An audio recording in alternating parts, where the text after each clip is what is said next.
The wind carried the desert's secrets, but none were older than the one buried beneath its endless sands. In the heart of the Sahara, where the earth cracked beneath the sun's unforgiving gaze, a team of archaeologists dug deep into forgotten soil. Their mission? To uncover the lost truths of a city that was never meant to be found. Dr. Nia, the lead historian, brushed her hand across the relic with reverence.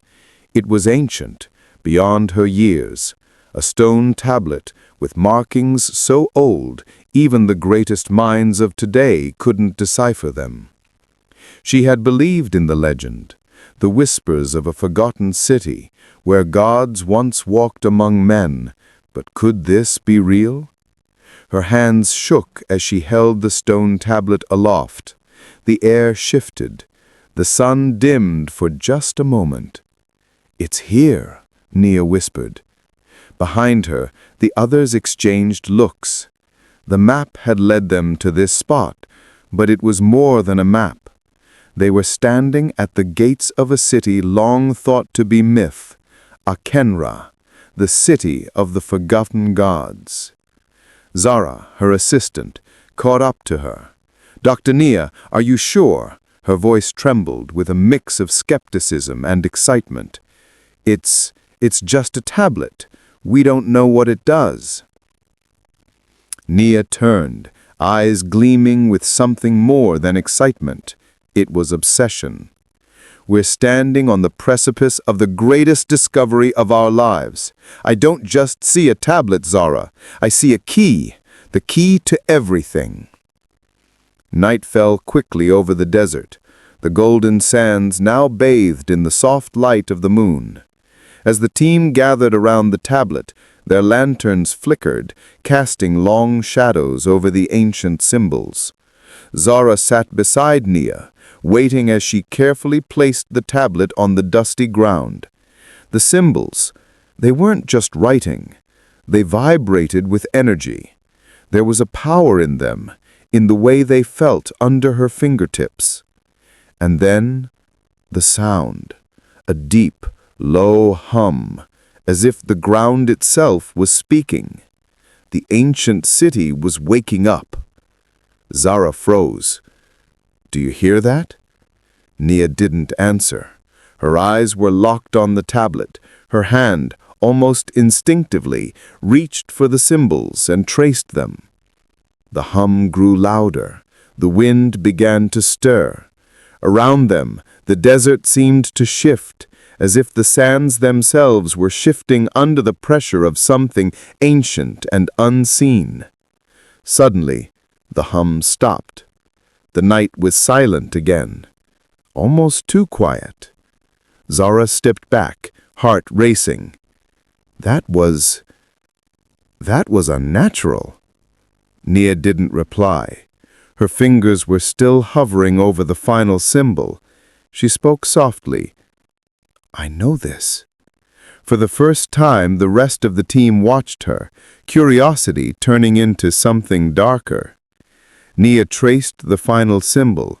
She spoke aloud. "I call upon the gods of Akenra, the lost city, the forgotten kings." The earth trembled beneath them, and in the distance, something stirred.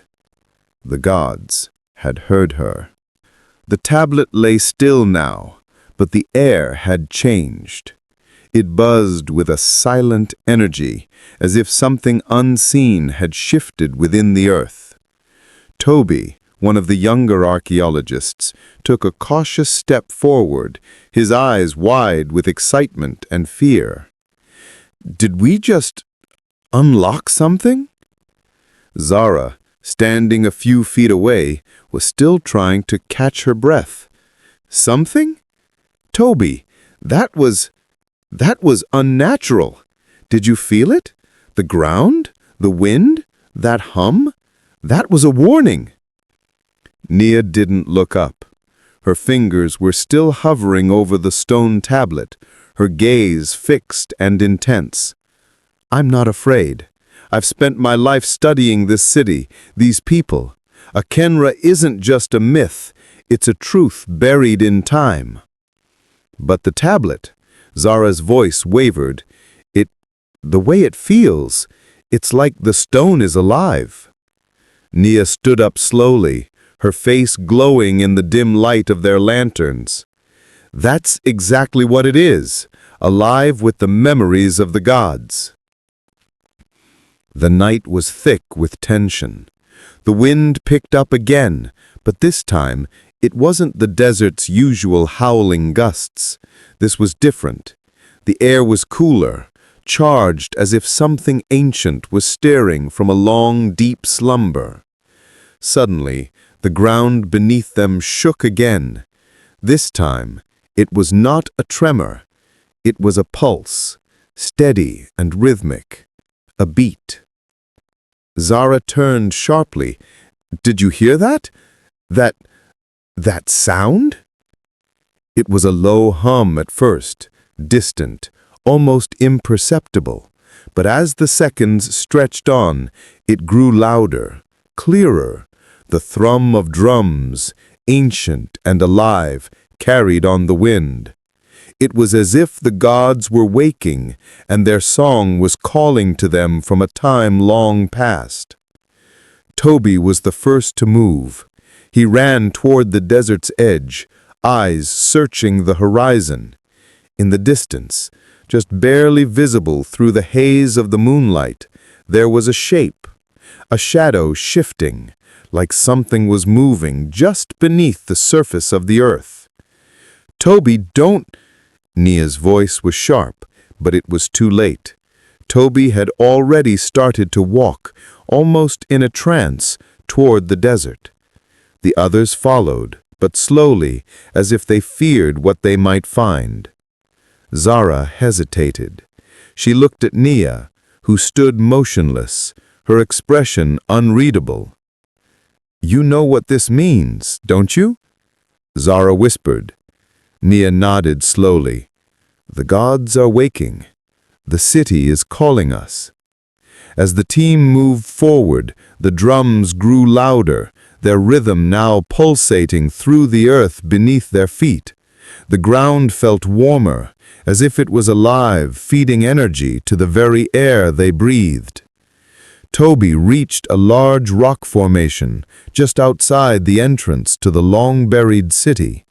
As his fingers brushed against the stone, the ground beneath him shifted again, and a door appeared, once invisible, now revealed by the ancient rhythm. It was a grand, ornate doorway, taller than any of them, framed with carvings depicting gods, kings, and symbols of unimaginable power. The air around the doorway shimmered, a faint golden glow emanating from its cracks. "What is this?" Toby whispered. Nia stepped forward, her breath caught in her throat. This is it. This is the entrance to Akenra. And the gods, they've chosen us to enter." The group entered the doorway slowly, the drums echoing louder, closer, almost as if they were walking into a living heart.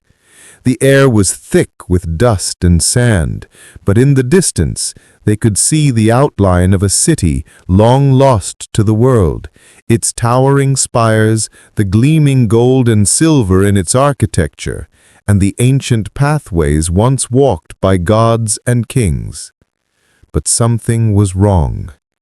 The city was dead silent, no movement, no life, except for the echo of those ancient drums. As they stepped deeper into Akenra, Zara suddenly stopped. "What's that?" she asked, pointing to the walls. Ancient murals lined the sides of the path, but these weren't just any murals. They came to life, their colors shifting, their figures moving.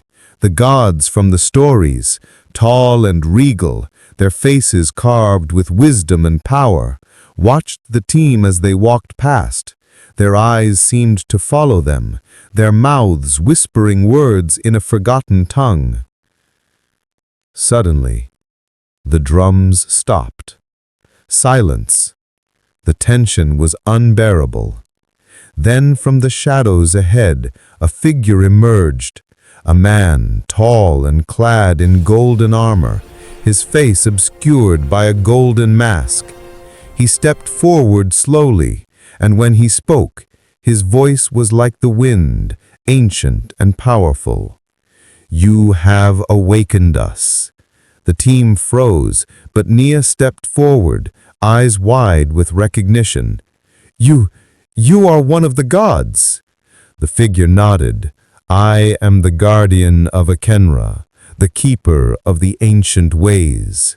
You have broken the seal, and now you must decide. Will you learn the truth of the gods, or will you let the city fall back into the shadows?" With the weight of his words, the choice was now theirs.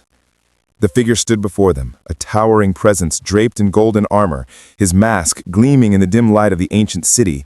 His eyes, though hidden, burned with an unsettling intensity, a silent promise that the city of Akenra would reveal its secrets, whether they were ready for them or not. "You have awakened us," the guardian repeated, his voice low, echoing off the stone walls. "But you are not yet prepared for the truth of what lies beneath." Toby, still breathless from the journey, stepped forward cautiously. "What do you mean?" His voice was barely a whisper, but it felt like the entire city was holding its breath. The guardian didn't answer immediately. Instead, he raised his hand, and the ground beneath them began to shift. The stone beneath their feet parted, revealing a set of narrow, glowing stairs leading down into the earth. A cold wind rose from the depths, carrying with it the scent of ancient spices and incense.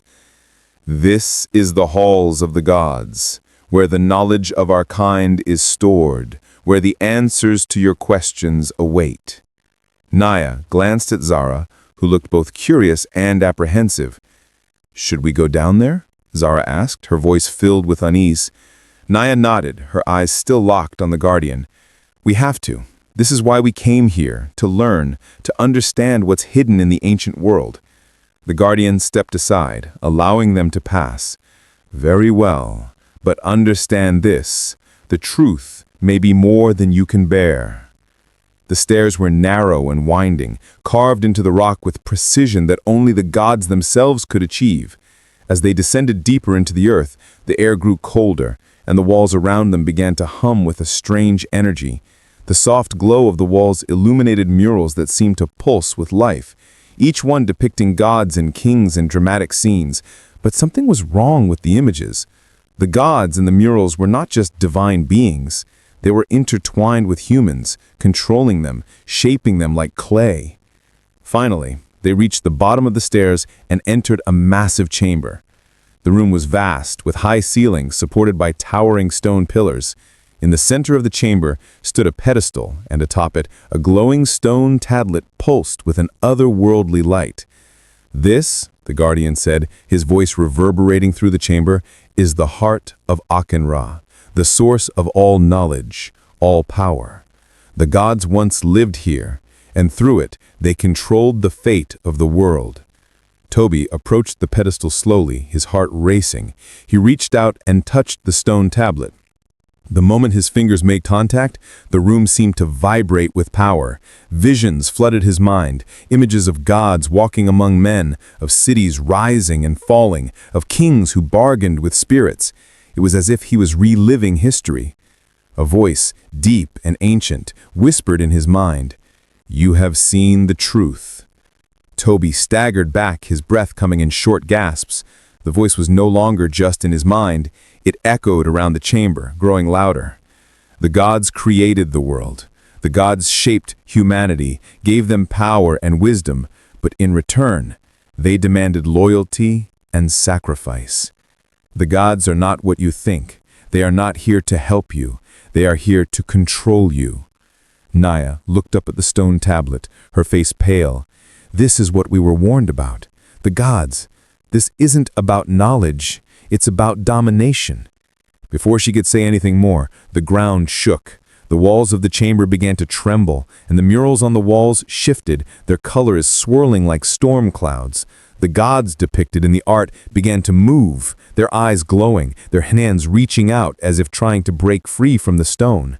"This is what I feared," the guardian said, stepping forward, his voice urgent. "The tablet is the key to the gods' return. You've unlocked it, and now they will not stop until they have reclaimed what was theirs." The room darkened as the voices of the gods grew louder, the air crackled with energy, and the walls began to close in, as if the chamber itself was trying to contain the ancient power that was rising. The team was trapped. "We need to leave," shouted Zara, her eyes wild with panic. "We've made a mistake. We should have never touched the stone." But Naya was staring at the glowing tablet, her eyes fixed on it as though she were in a trance. "No," she whispered, "the knowledge. It's too powerful. We can't just walk away from it. We can control it. We can use it to shape the future." The guardian shook his head.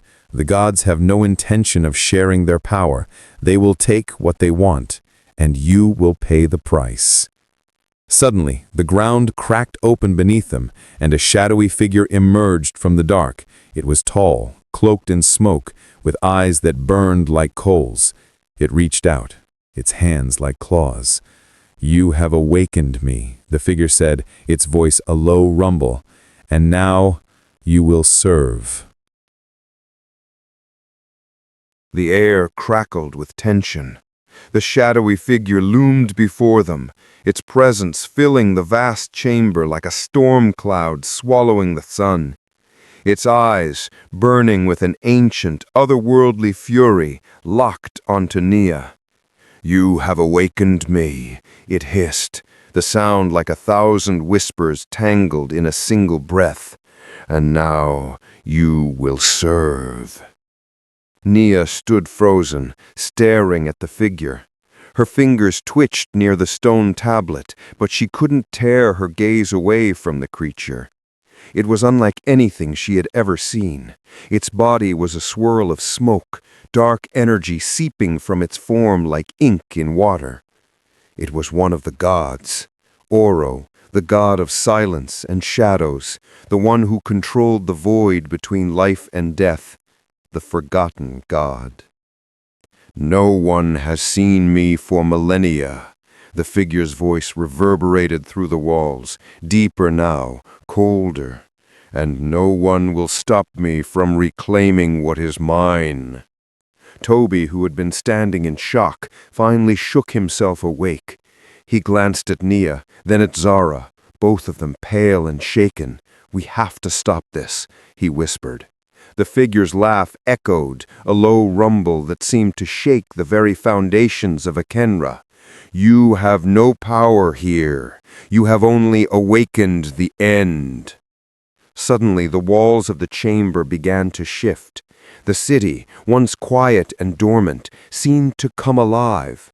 Ancient shadows began to rise from the ground, swirling figures, half-formed, crawling out from beneath the stone like forgotten memories. Zara stepped forward, her face determined, her voice firm. "We can still stop this," she said, her eyes fixed on Nia. "Nia, we need to close the portal, now, before the gods take everything." Nia turned to her, her expression unreadable.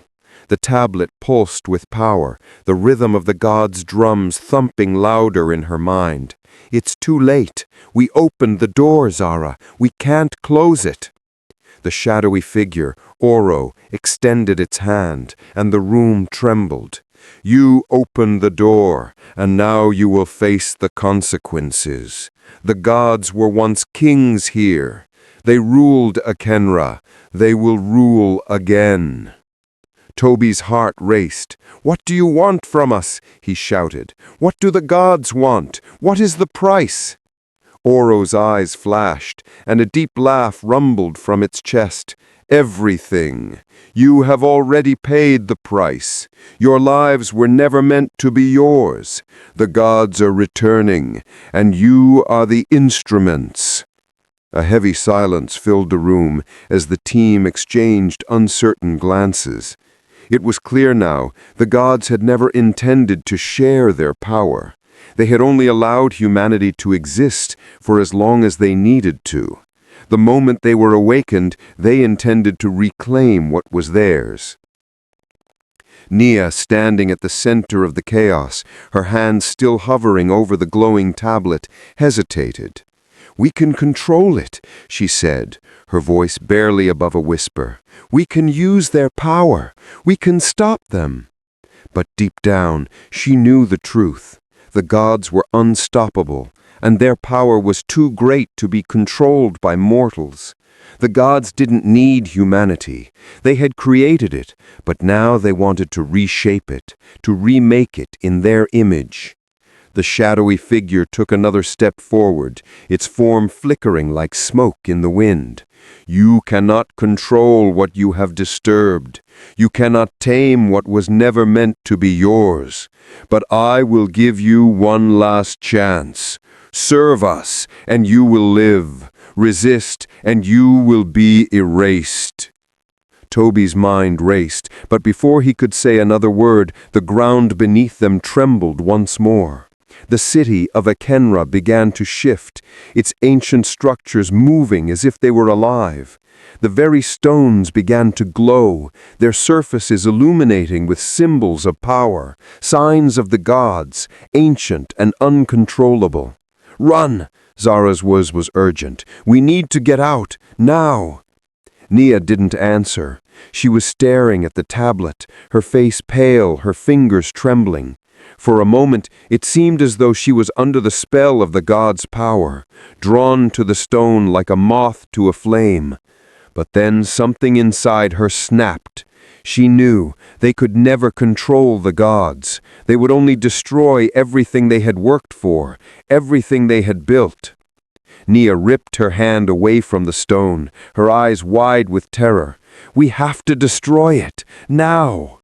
The ground began to shake violently, and the air thickened with energy. The gods were fully awake, and the world was beginning to bend to their will. The world trembled beneath their feet. The walls of Akenra groaned with ancient power, shaking as though the city itself was awakening from a long slumber.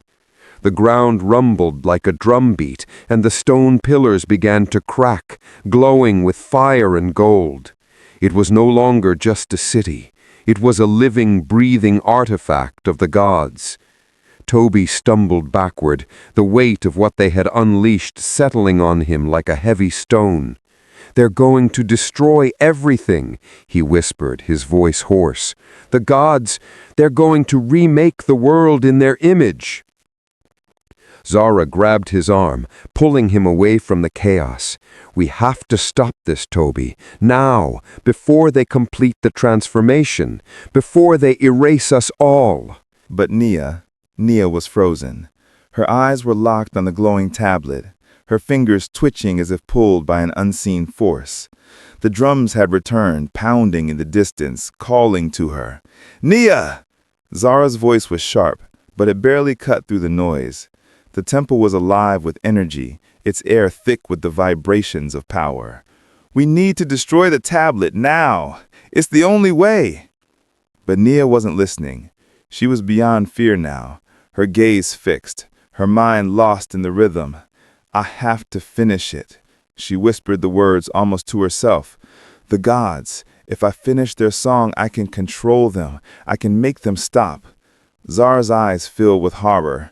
"No, Nia, you can't. You'll lose yourself. We'll all lose ourselves." But the rhythm of the gods pulsed louder in Nia's mind, and the stone tablet began to glow brighter, as if calling her.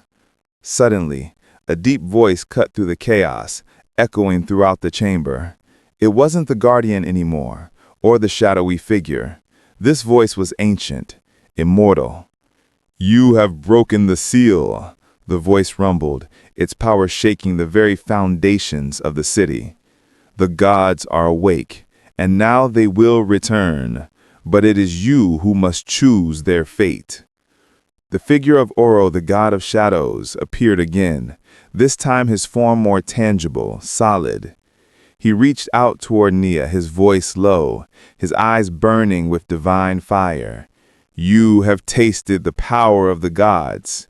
Do you not want more?" Nia hesitated, her fingers trembling above the tablet. The energy that was once seemed so pure, so full of potential, now felt like a heavy burden she couldn't escape. The voices in her mind grew louder, urging her to complete the song. But deep down, something snapped. A realization, a choice. No more. She pushed her hand away from the tablet, the energy from the stone surging violently around her. It knocked her back, and for a moment she was blinded by the light. "Nia!" Zara screamed. "What are you doing?" Nia's voice was steady, but her eyes were filled with tears. "I'm stopping it. I'm ending it. The gods were never meant to return." The ground beneath them shook again. The gods were angry. The guardian's voice echoed once more. "You dare defy us?" But before the gods could strike, Toby, who had been watching in silent horror, suddenly understood. The rhythm wasn't just a song. It was a cycle, an endless loop of power. To stop the gods, they had to break the cycle. "What are you doing, Toby?" Zara shouted. Without answering, Toby sprinted to the center of the chamber, where the ancient altar stood. He grabbed the glowing stone and threw it to the ground. It shattered, and in that moment, the entire city of Akenra stopped. For a long, terrifying second, everything was still. The drum stopped. The wind stopped. The gods' voices fell silent. The ground beneath them began to sink, slowly, as if the city was returning to the earth, back to the place where it had been buried for thousands of years. But as the stones crumbled, the light returned, a soft, golden glow, like the first rays of dawn. The world outside the chamber was calm. The city of Akenra, the forgotten land, had vanished. The sands swallowed it whole. The sands reclaiming what once belonged to the gods. The portal was closed. The gods were no longer part of the world, their presence only a whisper in the wind. But as Nia and her team emerged from the ruins, a faint hum lingered in the air. It was the sound of the gods, not a threat, but a promise. A promise that the cycle would begin again, but only when the world was ready.